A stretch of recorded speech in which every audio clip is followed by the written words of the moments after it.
ബദറിൽ പങ്കെടുത്ത സ്വഹാബികളായ 313 പേരും ചെയ്ത സേവനം എന്തെന്ന് ചോദിച്ചാൽ, ഇബാദത്ത് ഈ ഭൂമിയിൽ നടക്കാൻ പറ്റുന്ന വിധം ഇസ്ലാമിന് അടിത്തറ പാകിയ ഇസ്ലാമിൻ്റെ പിതാക്കളും ഗുരുമഹത്തുക്കളുമാകുന്നു ഈ ബദരീങ്ങൾ. ബദരീങ്ങളിലാണ് ഇസ്ലാമിൻ്റെ ഗുരുപരമ്പര മുന്നുമുട്ടുന്നത്. ബദരീങ്ങളിൽ ചെന്ന താത്ത ഇസ്ലാമിൻ്റെ പ്രൗഢിയില്ല, ഇസ്ലാമിൻ്റെ പത്രാസില്ല. ബദർ അത്ര വലിയ വിജയം ഇസ്ലാം ദീനിനെ വ്യാപനമാക്കുന്നതിലും ഇസ്ലാം ദീനിനെ പരത്തുന്നതിലും സ്വാധീനമുണ്ടാക്കിയിട്ടുണ്ട്. ആ മഹത്വമാണ് നമ്മൾ ബദരീങ്ങൾക്ക് കൽപ്പിക്കുന്ന. സന്ദർഭം കിട്ടുന്ന ആളുകൾക്ക് ചരിത്രത്തിൻ്റെ ഓർമ്മകളിൽ നിന്നും കാണാം. മസ്ജിദുൽ അരീഷ്, അരീഷ് എന്ന അതിൻ്റെ അർത്ഥം പന്തൽ.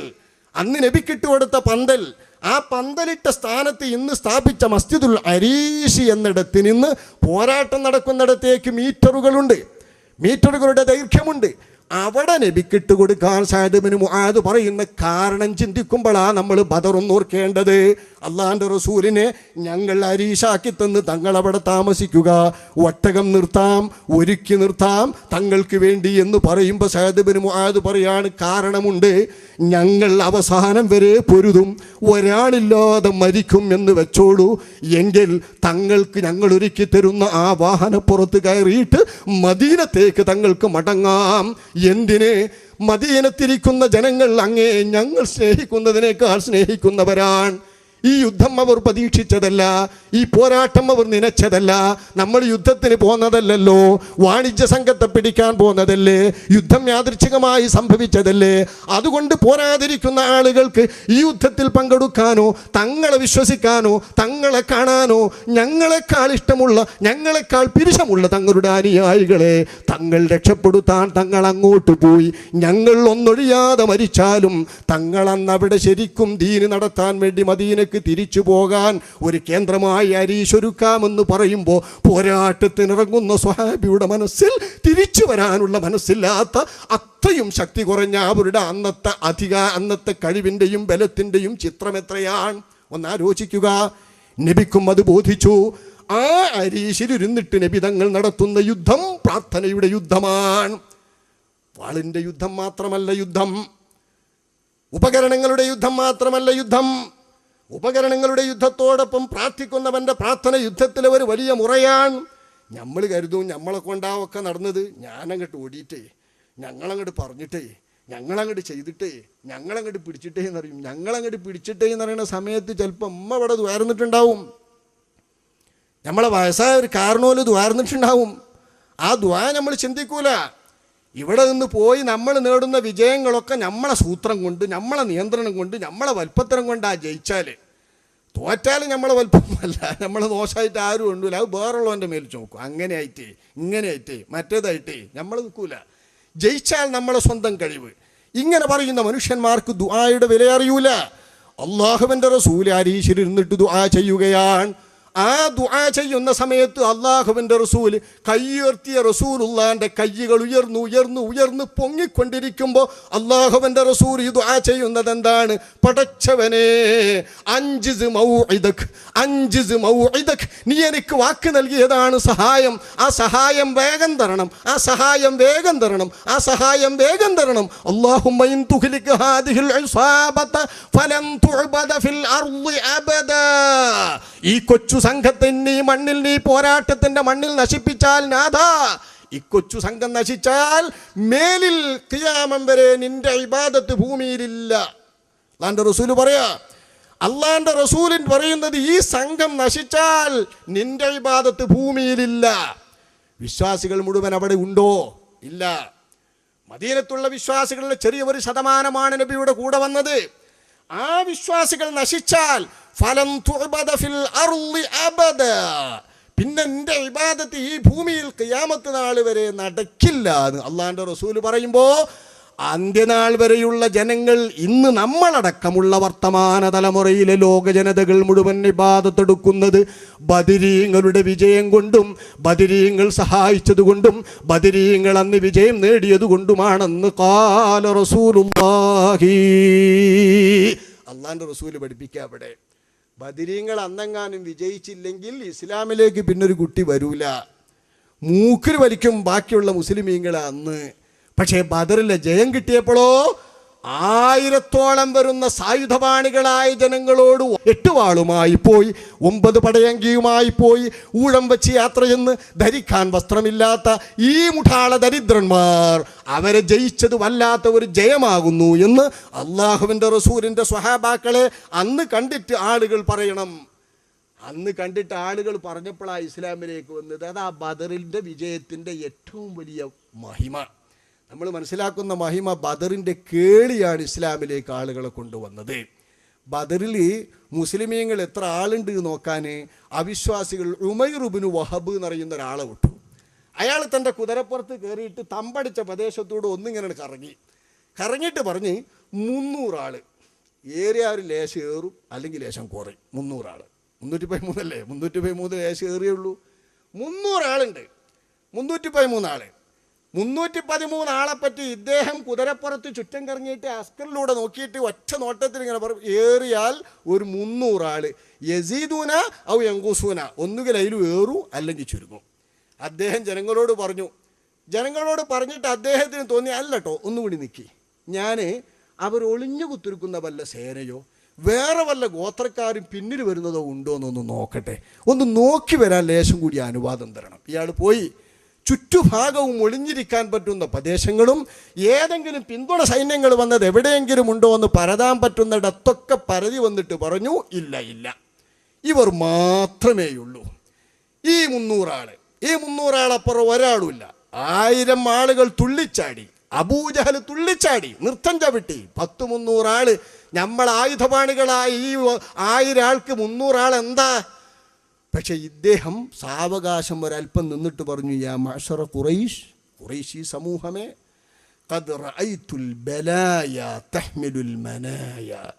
ഞാൻ കണ്ട 300 ആള് വല്ലാത്ത മനുഷ്യന്മാരാ. ഓരുടെ വാഹനം 70 ഒട്ടകം, വല്ലാത്ത ഒട്ടക. തഹ്മിലുൽ മനായ, മരണവും ചുമന്നുകൊണ്ടാണ് അവർ വന്നിരിക്കുന്നത്. മരണങ്ങളുമായാണ് അവർ വന്നിരിക്കുന്നത്. അവരുടെ ചുമടുകൾ മരണമാണ്. നവാദു ഹയസ്രിബ് തഹ്മിലുൽ മൗതൻ നാഖി, വളരെ പെട്ടെന്ന് നമ്മെ തുടച്ചു നീക്കുന്ന മരണം. യഥിരീബ്, മദീനക്ക് അവർ പറയുന്ന പേരതാണ്. യഥിരീബിലെ ആ തേക്കൊട്ടകങ്ങൾ, വെള്ളം തേക്കാൻ ഉപയോഗിക്കുന്ന ചവാല ഒട്ടകങ്ങൾ മരണവുമായിട്ടാ വന്നത്. ഖൗമുൻ ലൈസ മഅഹും ലൈസ ലഹും മൻഅ വലാ മൽജ, അവർക്ക് അവലംബമില്ല. പേരല്ലാത്തവനെന്ത് തീപ്പൊരിയാന്ന് കണ്ടിട്ടില്ലേ? ഇതാണ് ഈ സംസാരിക്കുന്നത്. അവർക്ക് അവലംബമില്ല, ചെന്നുകൂടാൻ അഭയമില്ല, ഇനി നോക്കാൻ ആളില്ല. ഇല്ലാ സുയൂഫുഹും, കയ്യിൽ പിടിച്ച വാള് വളരെ കുറഞ്ഞ ആളുകൾക്കുണ്ട്, ആ വാളല്ലാതെ മറ്റൊന്നുമില്ല. വല്ലാഹി, അല്ലാഹുവാണ്, മാ അറാ അൻ യുഖ്തല റജുലുൻ മിൻഹും ഹത്താ യഖ്തുല റജുലൻ മിൻകും, അവരിൽ നിന്ന് ഒരാൾ നമ്മളെ കൈക്ക് മരിക്കണോ അയാൾ മറ്റൊരാളെ കൊല്ലും. ഒരാൾ അവരിൽ നിന്ന് മരിക്കണോ, ആ കൊല്ലുന്ന ആളെയോ മറ്റൊരാളെയോ ഇയാൾ കൊല്ലാതെ അയാൾ കൊല്ലപ്പെടൂല.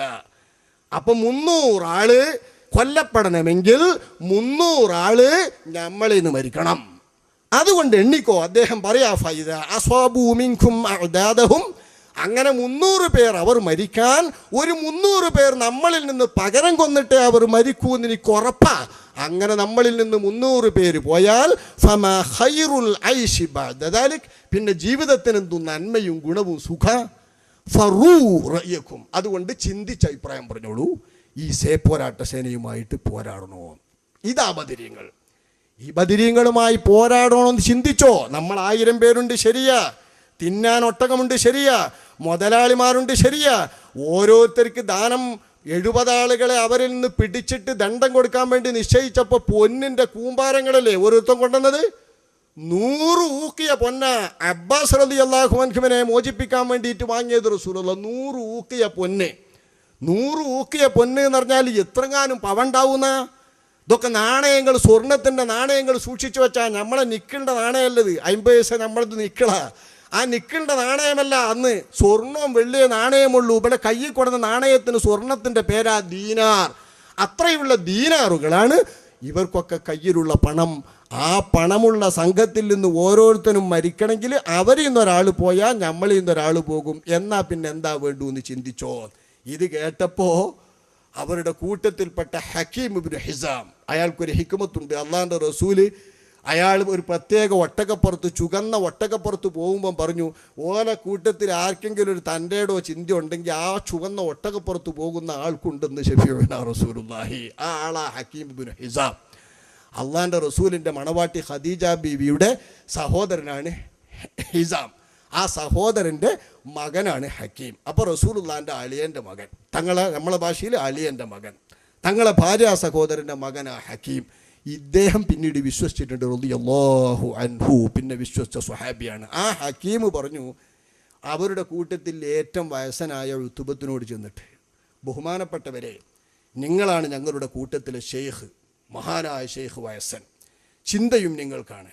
അതുകൊണ്ട് നിങ്ങൾ ആ ചങ്ങാതിനോട് പറയാ, ആ ചങ്ങായി അബൂജഹലിനാ പറയുന്നത്, നിങ്ങൾ ആ ചങ്ങായിനോട് പറയാ, ഇബ്നുൽ ഹൻദലിയ എന്നാ ഉപയോഗിച്ച്, ഇബ്നുൽ ഹൻദലിയ. അബുൽ ഹക്കം എന്ന അവർ നേരിട്ട് കേൾക്കുമ്പം വിളിക്കല് അബുൽ ഹക്കം, അപ്പം വിളിച്ച ഇബ്നുൽ ഹൻദലിയ എന്ന ആ ആട്ടങ്ങക്കാരൻ്റെ മകൻ എന്നാണ് എൻ്റെ പരിഭാഷ. ആ ആട്ടങ്ങക്കാരൻ്റെ മകനോട് പോയിട്ട് പറ, നമ്മൾ ഈ സംഘമായിട്ട് പോയിട്ട് ഇത്രയും ആൾക്കാരെ നമ്മൾ വെറുതെ കുരുതി കൊടുക്കാൻ വേണ്ടി പോകണോ? നമ്മളെ സംഘം ജയിച്ചു പോയില്ലേ, രക്ഷപ്പെട്ടു പോയില്ലേ, വാണിജ്യ സംഘത്തെ രക്ഷിക്കാനല്ലേ വന്നത്, അവർ മക്കത്ത് എത്തേണ്ടടുത്ത് എത്തില്ലേ, നമ്മൾ സ്വമ്പത്തും എത്തിയില്ലേ, ഇനി നമ്മൾ എന്തിനാ മരിക്കാൻ പോണ്, ഒന്ന് ചെന്നിട്ട് പറ എന്ന് ഉത്തുബത്ത് നേതാവിനെ ചെന്ന് കണ്ടു പറഞ്ഞപ്പോൾ ഉത്തുബത്ത് ഒരു ദൂതനെ അയച്ചു അബൂജഹലിൻ്റെ അടുത്ത്. അബൂജഹലിനോട് ചെന്നിട്ട് പറഞ്ഞു, അബുൽ ഹക്കം എന്നൊക്കെ പറഞ്ഞിട്ട് ഇയാൾ ബഹുമാനപൂർവ്വം പറഞ്ഞു, അബുൽ ഹക്കം വയസ്സനല്ല, പക്ഷേ ചിന്ത ഉള്ള ആളാ, അറിവ് ഉള്ള ആളാ, ഓല കൂട്ടത്തിൽ വലിയ ആൾ അയാളാണ് ഓല വെപ്പ്, അത് വെച്ചിട്ട് ഓല ആദരിക്കുക അബുൽ ഹക്കം. അബുൽ ഹക്കം, നമ്മളിപ്പോൾ ഈ യുത്തുബ പറയുന്നു ഇങ്ങനെയൊക്കെ, നമ്മൾ പോകാതിരിക്കുക നല്ലത് എന്ന് കേട്ടേക്ക് അബുൽ ഹക്കം പറഞ്ഞ്, വല്ലാഹി ഇൻതഫഖ സഹറുഹു, ഓൻ്റെ ചങ്കും കൊല്ലിയും വണ്ണം വെച്ചു. ഇപ്പം തന്നെ യുത്തുബൻ്റെ ചങ്കും കൊല്ലിയും വണ്ണം വെച്ചിരിക്കുകയാണ് മുഹമ്മദിനെ പേടിച്ചിട്ട്. മുഹമ്മദിൻ്റെ സേനയെ കണ്ടപ്പോഴത്തിന് ചങ്കും കൊല്ലിയും വണ്ണം വെച്ചിരിക്കുന്നു ഉത്തുബ. ഓൻ പേടിത്തൊണ്ടൻ പോകട്ടെ, നമുക്കിവിടെ നിന്ന് പിരിഞ്ഞു പോകാൻ പറ്റില്ല, നമുക്ക് പോരാടി അവരെ ശരിപ്പെടുത്തിയിട്ടേ പോകാൻ പറ്റുള്ളൂ എന്നാ അപ്പോഴും അബൂജഹൽ പറയുന്നത്. ഉത്തുബയെ നേരിട്ട് കണ്ടപ്പോഴും പറഞ്ഞു ഉത്തുബയോട്, ഈ അബൂജഹൽ ഇത് നിങ്ങളെ ചൊങ്കും കൊല്ലിയൊക്കെ മുഹമ്മദിൻ്റെ സേനയെ കണ്ടപ്പം വണ്ണം വെച്ചിരിക്കുന്നത് പേടിച്ചിട്ട് പേടിത്തൊണ്ടൻ പറയാ. അപ്പം ഇയാൾ പറഞ്ഞു, പേടിത്തൊണ്ട എൻ്റെ പേടിയല്ല, ഞാൻ ചെയ്യുന്ന പൊലിവ് നിനക്ക് കാണാം, യുദ്ധത്തിൽ എന്താ ചെയ്യാന്ന് നിനക്കറിയാം, എനിക്കൊരു പേടിയുമില്ല, വേണമെങ്കിൽ ചെയ്യാം, പക്ഷെ നമ്മളെ കൗമിനെ, നമ്മളെ ജനതയെ കുരുതി കൊടുക്കണമെന്നാണ് ഞാൻ ചോദിക്കുന്നത് എന്ന് പറഞ്ഞിട്ട് ഇയാളെ നാണം കെടുത്തലിൽ വെറുതെ ദുരഭിമാനം കൊണ്ടിട്ട് അദ്ദേഹം പടക്കളത്തിലിറങ്ങാൻ പടത്തൊപ്പി ധരിക്കാൻ നോക്കുമ്പോൾ പെരും തലയനായ അയാൾക്ക് ഇണങ്ങുന്ന ഒരു പടത്തൊപ്പിയുമില്ല, ആരെന്ന് വാങ്ങിയിട്ടും തലയിൽ കൊള്ളൂല. എല്ലാം പടത്തൊപ്പില്ലെങ്കിലോ വെട്ട് തലക്കാ വരിക, ഒന്നാമത്തെ വെട്ട് തന്നെ മരിക്കും. വാളല്ല, ഇവിടെ ബോംബല്ല, പേടിത്തൊണ്ടന്മാരുടെ ആയുധമല്ല. എവിടെയെങ്കിലും പോയിട്ട് ഒളിച്ചു വെച്ചിട്ടൊരു ബോംബ് വെച്ച് പോരുക, ആരോ എങ്ങനെയോ പോയിട്ട് നിരപരാധര് തട്ടിപ്പടഞ്ഞിട്ട് വീഴുക, ഇതല്ല ഇപ്പോഴത്തെ യുദ്ധതാണ്. എവിടെയെങ്കിലും കൊണ്ട് ഈ ബോംബ് വെക്കുക, ആ ബോംബ് തട്ടിയിട്ട് ആരെങ്കിലും മരിച്ചാൽ വെച്ചോനല്ലേ വരിക, കൊറ്റിക്ക് വെച്ച് കൊളക്കോഴിക്ക് കൊണ്ടുവന്നിരണ മാതിരി ആർക്കോ വേണ്ടി വെച്ച് വേറൊരുത്തനാ മരിക്കുക. ഇതാ നമ്മളെ നില. ഈ നിലയല്ല അന്ന് നേർക്കുനേരെ യുദ്ധമാണ്. അതിൽ വാളണ്ടോങ്ങിയാൽ തലയോട്ടിക്ക് വെട്ടിയാൽ ഒറ്റടിക്ക് പിളർന്നിട്ട് രണ്ടെണ്ണമായിട്ടാണ് പോകും. അപ്പം തല കാക്കാനാ പടത്തൊപ്പി. ഇയാളെ തല കൊള്ളുന്ന ഒരു പടത്തൊപ്പി ആ സൈന്യത്തിൻ്റെ കൂട്ടത്തിലില്ല. ഇയാൾ അവസാനം വലിയൊരു പുതപ്പ് വാങ്ങിയിട്ട് തല ആകെ മൂടിപ്പൊതച്ച് കെട്ടിയിട്ട് ഒന്നായിട്ടങ്ങോട്ട് ഇറങ്ങി. അയാളെ സഹോദരൻ ഷെയ്ബനും കൂട്ടി, അയാളെ മകൻ വലീദിനും കൂട്ടി. അതാ ഒന്നാമത്തെ പോരാട്ട സംഘം 3 ആളുകൾ. അതാ വരുന്നു ഉത്ബ, ഷെയ്ബ, വലീദ്. ഒറ്റ വെല്ലുവിളി, ആരുണ്ടടോ ഞങ്ങളോട് നേരിടാൻ? അതോടുകൂടെ യുദ്ധം കൊടുമ്പിരി കൊള്ളുകയാണ്, ചൂടാവുകയാണ്. അതിനു മുൻപേ വെള്ളത്തടാകത്തിങ്കലും ഹൗലുങ്കലും വെള്ളം കുടിക്കാൻ വേണ്ടി ചെന്ന അസ്വദ് എന്ന് പറയുന്ന ആളുടെ മണ്ടയിൽ അള്ളാഹുവിൻ്റെ റസൂലിൻ്റെ സ്വഹാബാക്കളിൽപ്പെട്ട ഹംസ റളിയല്ലാഹു അൻഹു തങ്ങൾ വാള് വെച്ചിട്ട് തട്ടിയിട്ട് അയാളെ കഥ കഴിച്ച കഥ മാത്രമേ അതിൻ്റെ മുമ്പ് നടന്നിട്ടുള്ളൂ. ശേഷം പോരാട്ടത്തിന് വേണ്ടിയിട്ടുള്ള ഒരുക്കത്തിൽ ആദ്യം വരുന്നത് ഉത്ബത്തും സഹോദരൻ ഷെയ്ബത്തും ഉത്ബത്തിൻ്റെ മകൻ വലീദുവാ. 3 ആൾ ഖുറൈശികളുടെ വമ്പന്മാർ. ആ വമ്പന്മാർ 3 ആൾ ഇറങ്ങിയിട്ട് ആരുണ്ടടോ ഞങ്ങളോട് എന്നും പറഞ്ഞിട്ട് അടർക്കളത്തിലേക്ക് ഇറങ്ങുക, സൊഫിൽ നിന്ന് ഇറങ്ങുക. ഇതിനാ ബിറാസ് എന്ന് പറയാം. സൊഫിൽ നിന്ന് രംഗത്തേക്ക് ഇങ്ങോട്ട് വരും, ദ്വന്ദ്വയുദ്ധം നടക്കാൻ, ദ്വന്ദ്വയുദ്ധത്തിൻ്റെ വേദിയിലേക്ക് അണിയായിട്ട് നിൽക്കുക. അണിയായിട്ട് നിൽക്കുന്ന വേദിയിൽ നിന്ന് 3 പേർ വന്നു നോക്കുമ്പോൾ അള്ളാഹുവിൻ്റെ റസൂലിൻ്റെ സ്വഹാബാക്കളുടെ കൂട്ടത്തിൽ നിന്ന് അൻസാരികളായിട്ടുള്ള 3 പേർ, ഔഫ്, മുആദ് എന്ന ഒരു ബാപ്പാൻ്റെയും ഇമ്മാൻ്റെയും മക്കൾ സഹോദരന്മാർ, അവരും അബ്ദുല്ലാഹിബ്നു റവാഹ എന്ന സ്വഹാബി വര്യനും അൻസാരികൾ ആ 3 പേരും, ആ 3 ആളുകൾ ഇവരോട് നേരിടാൻ വേണ്ടി ഇറങ്ങി. ഒരാൾ ഒരേ ബാപ്പാൻ്റെ 2 മക്കളല്ലേ, ഉത്ബയും ഷെയ്ബയും റബിയാത്തിൻ്റെ മക്കളാ. ആ ഉത്തുബൻ്റെ ഒരു മകനാ വലീദും. അപ്പോൾ ബാപ്പി എളാപ്പി മകനും ആ വന്നിട്ടുള്ളത്. ഈ സംഘത്തോട് ഒരു ബാപ്പാൻ്റെ ഇമ്മാൻ്റെയും 2 മക്കൾ മുആദും അബ്ദുല്ലാഹിബ്നു റവാഹി മുന്നോട്ട് വന്നു. ഞങ്ങളുണ്ട് എന്നും പറഞ്ഞിട്ട്, ഞങ്ങളെന്നും പറഞ്ഞ് മുന്നോട്ട് വന്നപ്പം കണ്ണല്ലേ കാണുള്ളൂ അവരുടേത്. ഇവരാരാന്ന് ചോദിച്ചു. ഞങ്ങൾ അൻസാരികളിൽ നിന്നുള്ള യുവാക്കളാണ് എന്ന് പറഞ്ഞു.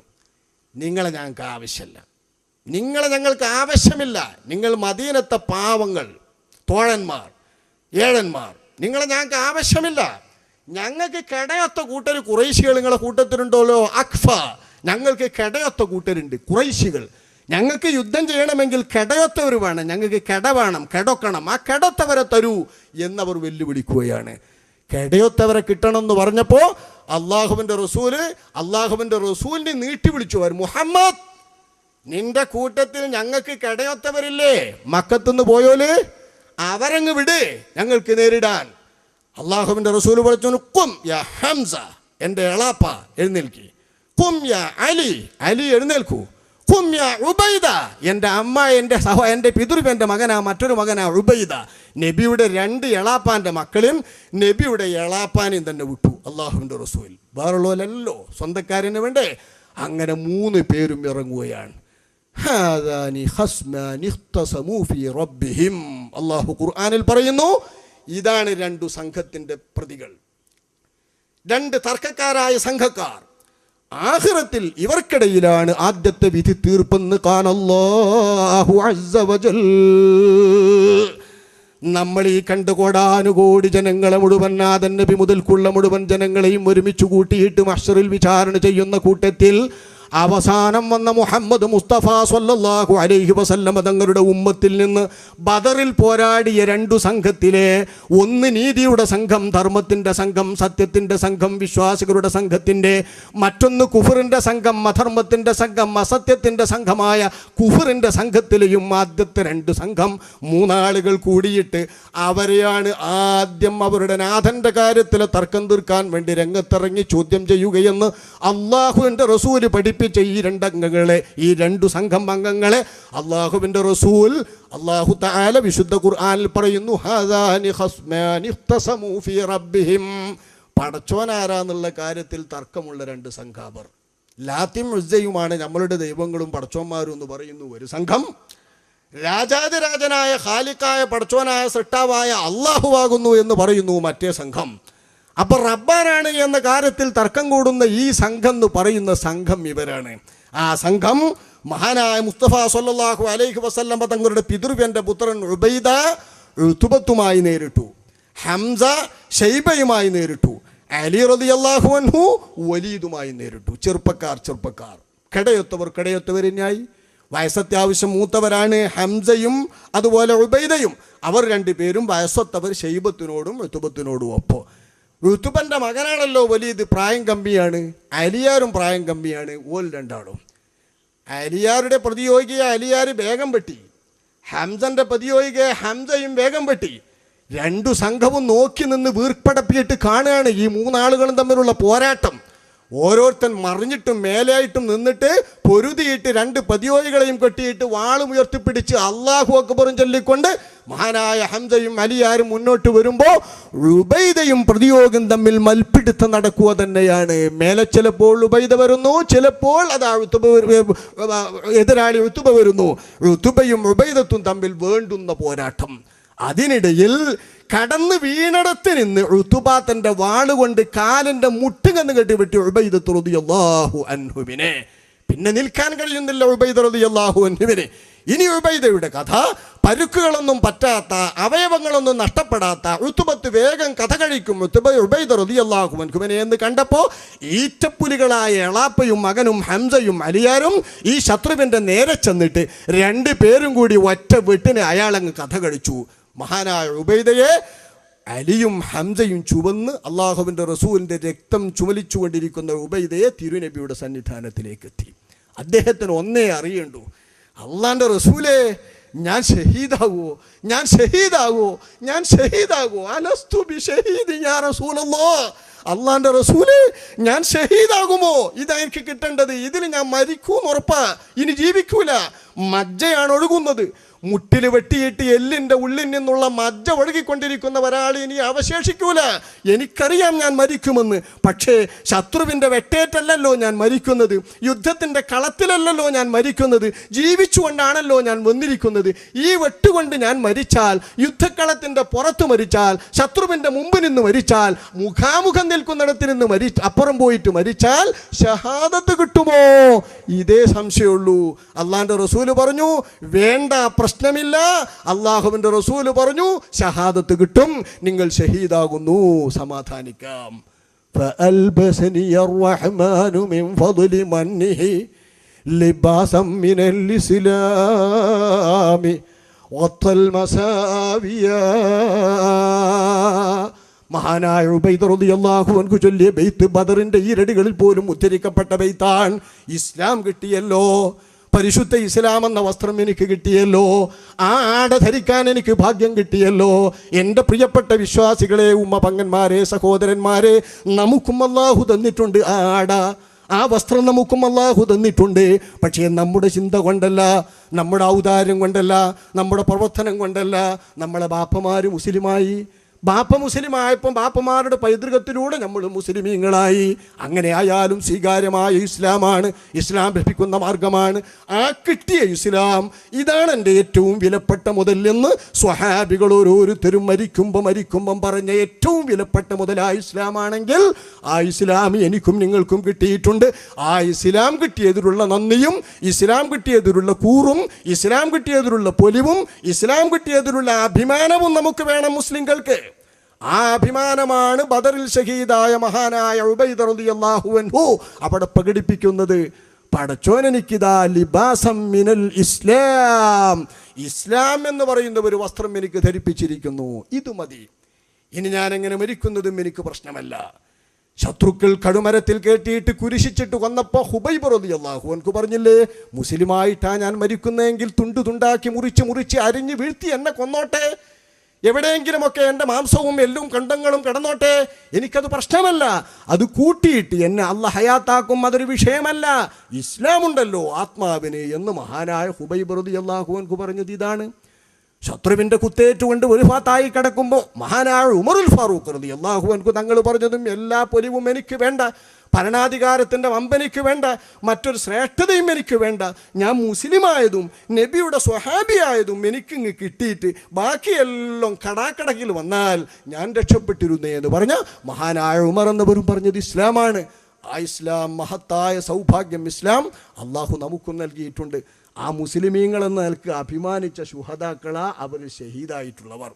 ബദറിൽ സംബന്ധിച്ച ഈ ആളുകൾക്ക് അള്ളാഹു സുബ്ഹാനഹു വ തആല നൽകുന്ന സ്ഥാനത്തിൻ്റെയും ബഹുമതിയുടെയും നിദാനം എന്താണ്?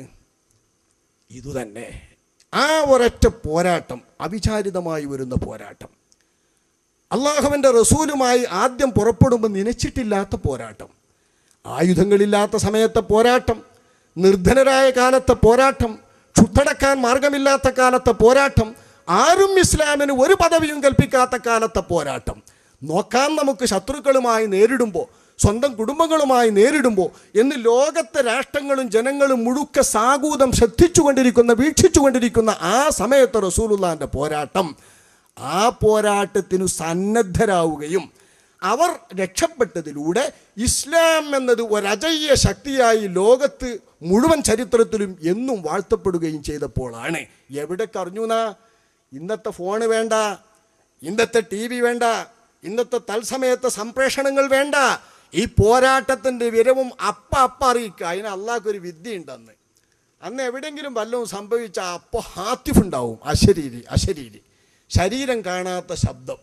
ഇത് അള്ളാഹു താലാൻ്റെ ഒരു സംവിധാനമാണ്. അള്ള എത്ര വലിയ ഹക്കീമാ. നമ്മൾ വിചാരിക്കും നമ്മളാ വമ്പന്മാർ. നമ്മൾ വമ്പത്തരം കാട്ടുന്നിടത്തോളം അള്ളാഹു താല ബഹറും നിറക്കും. കൊതുവിനെ കൊല്ലാൻ നമ്മൾ യന്ത്രം കണ്ടുപിടിച്ചാൽ വേറെ സാധനം അപ്പം വീട്ടിൽ പോയി ഇപ്പോൾ കൊതുവല്ലല്ലോ, യന്ത്രത്തിൽ ഒതുങ്ങാത്ത സാധനം.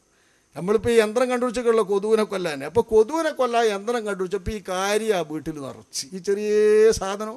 അത് വീട്ടിൽ നിറച്ചാൽ നമ്മൾ എന്ത് കണ്ടുപിടിച്ചാലും അതിൻ്റെ അപ്പുറം അള്ളാഹു താലാൻ്റെ പരീക്ഷണം ജയിക്കും. അള്ളാൻ്റെ ചെയ്യലും ഇങ്ങനെ തന്നെയാണ്. അന്ന് അള്ളാഹു താല എല്ലാ സമയത്തും അപ്പം വിവരറിയിക്കാൻ എന്താ ചെയ്യാന്ന് പറയുന്നത്? അശരീരികൾ ഇറക്കുക. അശരീരി എന്ന് പറഞ്ഞതിൻ്റെ അർത്ഥം ശരീരം കാണാത്ത ശബ്ദങ്ങൾ. പാരാ? ജിന്നേ. നമ്മളെ ജിന്ന് എന്ന് പറഞ്ഞൊരു കൂട്ടരുണ്ടോ? ഉണ്ട്.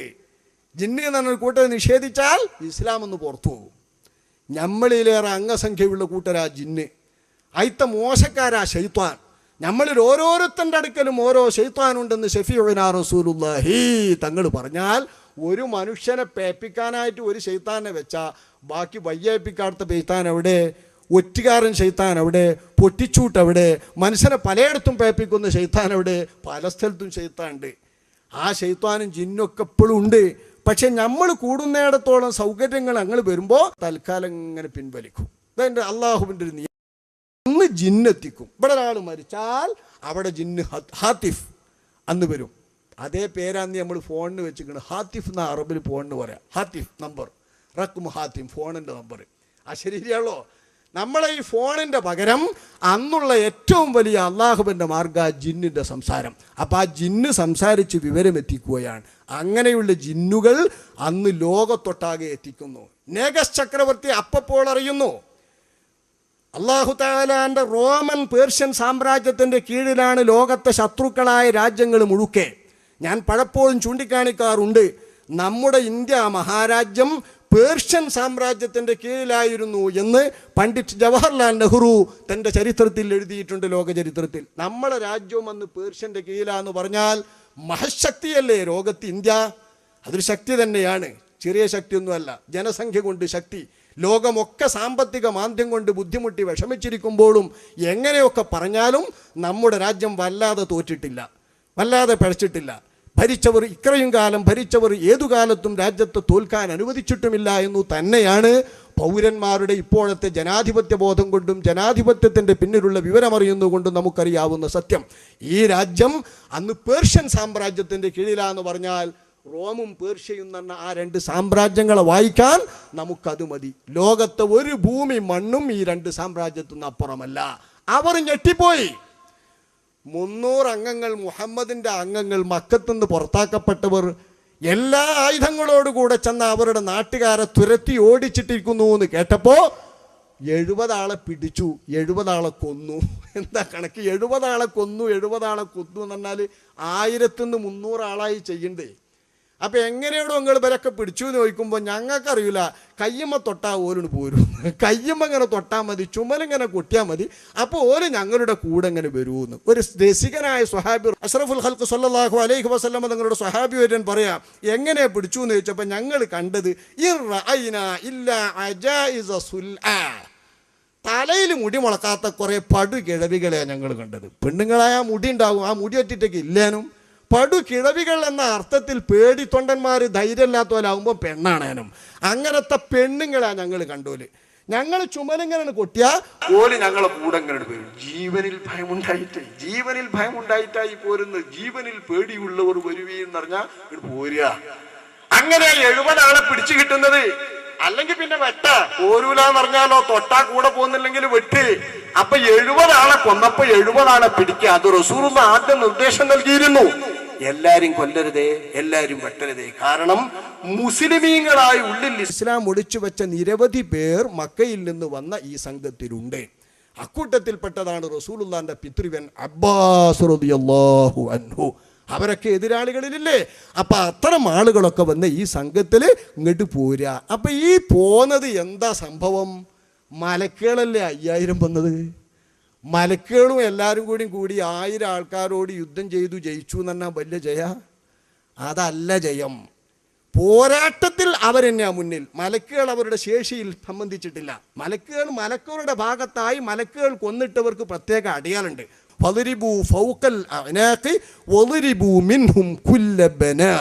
അള്ളാഹുവിൻ്റെ നിർദ്ദേശമാണ്, മലക്കുകളോട് അള്ളാഹിൻ്റെ നിർദ്ദേശം. നിങ്ങൾ കൊല്ലുന്നവരെ കഴുത്തിൻ്റെ മീതെ കൊല്ലണം. അതായത് കഴുത്ത് മുഴുവനും കൂടി കൂട്ടിയിട്ട് കൊല്ലണം. കഴുത്ത് മുഴുവനും കൂടി കൂട്ടിയിട്ട് കൊല്ലണം നിങ്ങൾ കൊല്ലുന്നവരെ. കയ്യിൻ്റെ വിരലുകൾ മുറിച്ചിടും വേണം. അത് കണ്ടാൽ മലക്ക് കൊന്നതാ. അങ്ങനത്തോല് കുറച്ചുള്ളൂ മലക്ക് കൊന്നോല്. കഴുത്ത് മുഴുവനും കൂടി മനുഷ്യനെ വെട്ടാൻ കഴിയില്ല. കാരണം ബാളെടുത്തിട്ട് കഴുത്തിൻ്റെ ഇവിടുന്ന് പോത്തിന് അറക്കണമായിട്ട് ഉദ്ദേശത്തോട്ടൊക്കെ അറക്കാനൊന്നും കഴിയില്ലത്. മനുഷ്യൻ പോരാടിയല്ലേ, പോരാടുമ്പോൾ വാളെടുത്തിട്ട് ഒരൊറ്റ വെട്ടാ ഉണ്ടാക്കുക. അപ്പം ചിലപ്പോൾ തലക്കെന്ന് പോരും, ചിലപ്പോൾ പുറത്തുനിന്ന് പോരും, ചിലപ്പോൾ പുറത്തുനിന്ന് പോരും, വളഞ്ഞിട്ടും കിളിഞ്ഞിട്ടും ഒക്കെ പോരും. മലക്ക് കൊന്നത് അങ്ങനെയല്ല, നേരെ മുറിച്ചിട്ട തല, കഴുത്ത് മുഴുവനും കൂടി തലയിലുണ്ടാവും. ഈ വിധത്തിൽ കൊല്ലപ്പെട്ടവർ കുറച്ചേ ഉള്ളൂ. ബാക്കിയൊക്കെ മുസ്ലിമീങ്ങളായ സ്വഹാബികൾ തന്നെയാണ് ബദറിൽ പങ്കെടുത്തവർ. അവിടെ ഷഹീദായ ശുഹദാക്കൾ 14 പേരേ ഉള്ളൂ. അവർക്ക് മാത്രമല്ല സ്ഥാനം, അവർക്ക് ശുഹദായി എന്നൊരു സ്ഥാനമുണ്ട്, ശരിയാണ്. ബദറിൽ പങ്കെടുത്തവരൊക്കെ അഹ്ലു ബദർ, ബദിരീങ്ങളാണ്. നമ്മൾ അനുസ്മരിക്കുന്നത് ബദിരീങ്ങളെയാണ്, ശുഹദായിനെ മാത്രമല്ല. ബദറിൽ പങ്കെടുത്ത സ്വഹാബികളായ 313 പേരും ചെയ്ത സേവനം എന്തെന്ന് ചോദിച്ചാൽ, ഇബാദത്ത് ഈ ഭൂമിയിൽ നടക്കാൻ പറ്റുന്ന വിധം ഇസ്ലാമിന് അടിത്തറ പാകിയ ഇസ്ലാമിൻ്റെ പിതാക്കളും ഗുരുമഹത്തുക്കളുമാകുന്നു ഈ ബദിരീങ്ങൾ. ബദിരീങ്ങളിലാണ് ഇസ്ലാമിൻ്റെ ഗുരുപരമ്പര മുട്ടുന്നത്. ബദിരീങ്ങളിൽ ചെന്ന താത്ത ഇസ്ലാമിൻ്റെ പ്രൗഢിയില്ല, ഇസ്ലാമിൻ്റെ പത്രാസില്ല. ബദർ അത്ര വലിയ വിജയം ഇസ്ലാം ദീനിനെ വ്യാപനമാക്കുന്നതിലും ഇസ്ലാം ദീനിനെ പരത്തുന്നതിലും സ്വാധീനമുണ്ടാക്കിയിട്ടുണ്ട്. ആ മഹത്വമാണ് നമ്മൾ ബദിരീങ്ങൾക്ക് കൽപ്പിക്കുന്ന മഹത്വം.